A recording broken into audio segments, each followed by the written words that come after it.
नमस्कार, news uncomfortable cracker channel में आपका स्वागत है। देखते हैं आज की महत्वपूर्ण खबरों को। उत्तराखंड से हवाई सेवाएं चलाने के लिए नई योजनाओं को मंजूरी।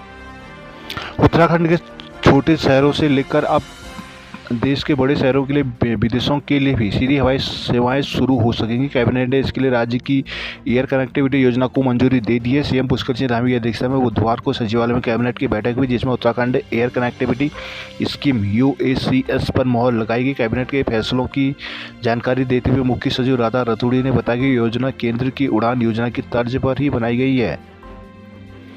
देहरादून गोल्डन कार्ड छोड़ने वाले पेंशनरों के बिल होंगे पास। देहरादून सरकार के राज्य स्वास्थ्य योजना गोल्डन कार्ड को छोड़ चुके पेंशनरों को अब चिकित्सा प्रतिपूर्ति की सुविधा मिलेगी। कैबिनेट ने स्वास्थ्य विभाग के इस प्रस्ताव को मंजूरी दे दी है, जिससे राज्य में हजारों पेंशनरों को सीधा लाभ होगा। आयुष अस्पतालों के 82 पद हुए स्वीकृत। कैबिनेट ने राज्य के उच्चीकृत 5 आयुष अस्पतालों के लिए 82 पद मंजूर कर दिए हैं, जिससे उन अस्पतालों में डॉक्टरों से लेकर अन्य सहायक स्टाफ की तैनाती का रास्ता साफ हो गया है।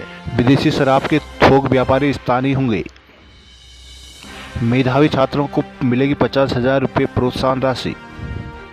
उत्तराखंड के मेधावी छात्रों को सरकार की ओर से मुख्यमंत्री मेधावी छात्र पुरस्कार योजना के तहत प्रोत्साहन राशि दी जा रही है। अब इस योजना का लाभ उन छात्रों को भी मिलेगा जिनका चयन देश के 50 शीर्ष NIRF विश्वविद्यालयों में स्नातक डिग्री में प्रवेश मिलने पर हुआ है। IIT के छात्रों को भी मिलेगी अब यूनिफॉर्म। IIT के छात्रों को भी शिक्षा विभाग की तरफ से यूनिफॉर्म का पैसा दिया जाएगा। कैबिनेट ने ITI छात्रों को DBT के जरिए यूनिफॉर्म का पैसा देने का फैसला किया है। कैबिनेट ने निजी मुख्य सचिव राधा रतूड़ी ने बताया कि ITI के छात्रों को एक समान यूनिफॉर्म की व्यवस्था को सुनिश्चित कराया जाएगा, जिसके लिए कौशल विकास विभाग के तहत आने वाले IIT के छात्रों को यूनिफॉर्म का पैसा दिया जाएगा। उपनल कर्मचारियों की वार्ता विफल। छात्रों के संकल्प नहीं होना चाहिए कोई विकल्प, धामी। शैलेश मटियानी पुरस्कार 17 शिक्षकों को मिलेगा। राज्य सरकार ने शैलेश मटियानी पुरस्कार का ऐलान कर दिया है। 17 शिक्षक इस पुरस्कार से सम्मानित किए जाएंगे। शिक्षा सचिव रविराज रामन ने राज्य चयन समिति की संस्तुति के क्रम में बुधवार को चयनित शिक्षकों की सूची जारी कर दी। 2023 के लिए शैलेश मटियानी पुरस्कार के चयनित शिक्षकों की 5 सितंबर पर शिक्षक दिवस पर सम्मानित किया जाएगा। प्राथमिक शिक्षा से 11, माध्यमिक शिक्षा से 5 और प्रशिक्षण संस्थान डाइट से 1 शिक्षक को यह पुरस्कार मिला है।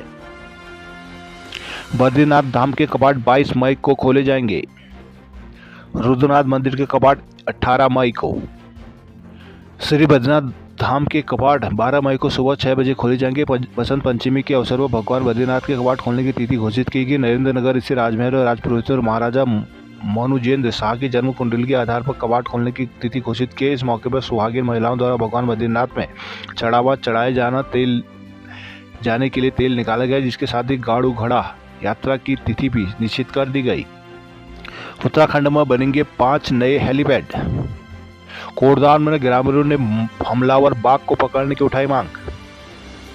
नागेश्वर सोन में आरगढ़ सोनगढ़ बसंत पंचमी पर्यटक विकास मेले का शुभारंभ। मीना राणा के कोटे का बटन पर थिरके लोग। गंगानी मेले में स्थानीय कलाकारों ने जमाया रंग। पैनखड़ा मेले में दर्शकों ने जमाया रंग। उत्तराखंड संयुक्त ट्रेड यूनियन समिति श्रम संहिताएं रद्द करने सहित कई मांगों को लेकर करेगी हड़ताल। ट्रेड यूनियन की देशव्यापी हड़ताल कल से। टनकपुर पूर्णागिरी में कूड़े में मिले माता की फोटो के प्रिंट थैले। झूलाघाट में पशुओं को नहीं मिल रहा इलाज। पिथौरागढ़ के बच्चों ने अपने हुनर से पाया इंस्पायर अवार्ड। सीमांत के विभिन्न स्कूलों में अध्ययनरत बच्चों का चयन इंस्पायर अवार्ड के लिए हुआ है। जिला मुख्यालय से लेकर बेरीनाग तक बच्चों ने अपनी प्रतिभा की सफलता हासिल की है। कनाली पाथो प्रारंभिक विद्यालय के छात्र लोकेश एरी का इंस्पायर अवार्ड के लिए चयन हुआ है, जिसमें विद्यालय में खुशी का माहौल है। SSC अध्यक्ष ललित सिंह ने लोकेश को बधाई देते हुए विद्यालय के प्रधानाध्यापक हरिचंद्र जोशी के नवाचारी प्रयासों की प्रशंसा की है। उन्होंने बताया कि इससे पूर्व विद्यालय के छात्र अमन भंडारी को इंस्पायर अवार्ड मिल चुका है। चंपावत जिला अस्पताल में 3 डॉक्टरों की छुट्टी से व्यवस्था ने लड़खड़ाई। टनकपुर में व्यापार मंडल चुनाव को आज से नामांकन। चंपावत का वन फायर सीजन आज से अलर्ट मोड पर वन विभाग। उत्तराखंड में जनता को अब मुफ्त पानी नहीं मिलेगा। उत्तराखंड की जनता को जल सस्ता मुफ्त पानी का नहीं पिलाएगा। विभाग ने स्टैंड पोस्ट सार्वजनिक नल का अस्तित्व समाप्त करने का निर्णय लिया है। इसके लिए विभाग ने स्टैंड पोस्टों के निर्माण पर रोक लगा दी है। साथ ही पूर्व में स्थापित स्टैंड पोस्टों को भी हटाकर उपभोक्ताओं को कनेक्शन जारी करने का निर्णय लिया है। बाकायदा इसके लिए विभाग के महाप्रबंधकों की ओर से जनपदीय अधिकारियों को निर्देश भी जारी किए गए हैं। प्रदेश में आमजन को निःशुल्क पानी उपलब्ध कराने के लिए वर्षों पूर्व विभाग ने स्टैंड पोस्ट की व्यवस्था की थी। इसके तहत राज्य भर में हजारों की संख्या में स्टैंड पोस्ट लगे हुए थे। शहर के प्रमुख तिवारों से लेकर गलियों के जगह जगह स्टैंड पोस्ट स्थापित किए गए थे। ये स्टैंड पोस्ट आज भी बड़ी आबादी की प्यास बुझाने में अहम भूमिका निभा रहे हैं। दरअसल सीमांत जनपद में कई परिवार ऐसे जो आर्थिक तंगी के घरों में पानी के कनेक्शन लगाने के लिए असमर्थ है। ऐसे में स्टैंड पोस्ट के लोगों के लिए पानी की व्यवस्था करने का प्रमुख साधन है। सुबह से ही इन स्टैंड पोस्टों में पानी भरने के लिए खाली बर्तन लेकर पहुँचने लगते हैं, लेकिन अब आने वाले दिनों में स्टैंड पोस्ट लोगों को राहत नहीं दिला पाएंगे। पिथौरागढ़ उपनल कर्मचारियों ने प्रदर्शन कर आक्रोश जताया।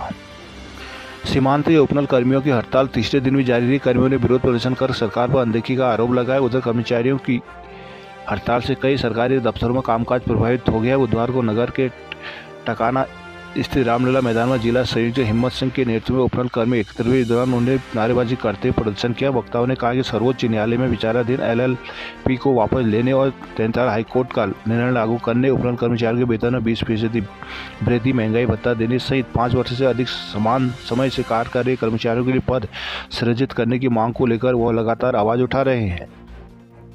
सिरा देवल मंदिर का रास्ता खुलवाने को आंदोलन तेज। पिथौरागढ़ सेना को यहां आम जन के आस्था के केंद्र सिरा देवल मंदिर के साथ ही पंडा भगवती मंदिर, सिद्ध बाबा मंदिर, भूमिया मंदिर के बंद रास्ते खोलने की लेकर आंदोलन चलाया जा रहा है। आंदोलन जारी है।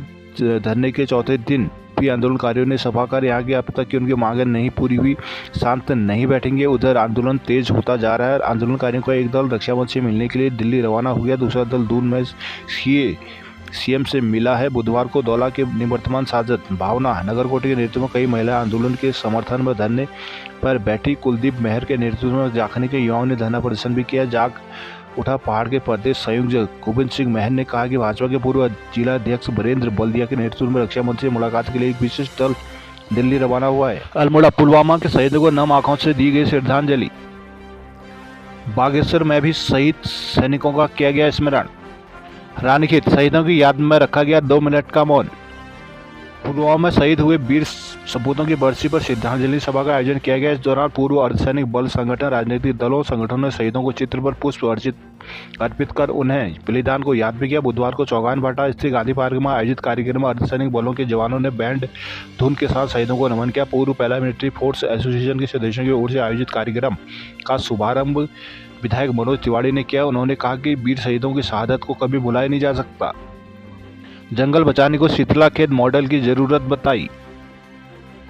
स्याही देवी शीतलाखेत क्षेत्र में जंगल बचाओ जीवन बचाओ अभियान सार्थक भूमिका निभा रहा है। पर्यावरण प्रेमियों ने जीबी पंत संस्थान के निर्देशक से मुलाकात कर इस मॉडल को पूरे हिमालयी राज्यों तक पहुंचाने का आह्वान किया है। बुधवार को ग्रामोद्योग विकास संस्थान के शिष्टमंडल ने जीबी पंत संस्थान के निर्देशक प्रोफेसर सुनील नौटियाल से मुलाकात की। इस दौरान पर्यावरण प्रेमी गजेंद्र पाठक ने स्याही देवी शीतलाखेत मॉडल की जानकारी दी। उन्होंने कहा कि जलवायु परिवर्तन में उत्तराखंड के जल स्रोतों, जैव विविधता, खेती बागवानी पर बुरा प्रभाव पड़ रहा है। स्याही देवी शीतलाखेत क्षेत्र में वन विभाग और जनता के आपसी समन्वय के साथ पिछले 20 वर्षों से जंगल बचाओ जीवन बचाओ अभियान चल रहा है। कहा कि जंगलों को आग से बचाने की ग्राम स्तर पर वनाग्नि समिति का गठन व 1 अप्रैल से ओण दिवस बनाए जाने की जरूरत की मुलाकात करने वालों में RD जोशी, गोपाल सिंह बिष्ट, प्रताप सिंह, शंकर सिंह आदि मौजूद रहे।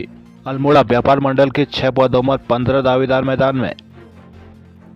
सियालदेह गांजे से भरी दिल्ली नंबर की कार छोड़कर चालक फरार। अल्मोड़ा 2 लोगों को खिलाफ पशु क्रूरता एक्ट में मुकदमा। अल्मोड़ा में हर्षोल्लास से मनाया गया बसंत पंचमी पर्व। चौखटिया में प्रधानाचार्य का तबादला रोकने की मांग। हल्द्वानी हिंसा मास्टरमाइंड सहित 9 आरोपियों की संपत्ति कुर्क। हल्द्वानी हिंसा के मास्टरमाइंड मलिक के विदेश भागने की आशंका। मलिक का बगीचा अतिक्रमण पर याचिकाओं को कोर्ट से राहत नहीं। पार्टी में युवक की चाकू गोद कर हत्या।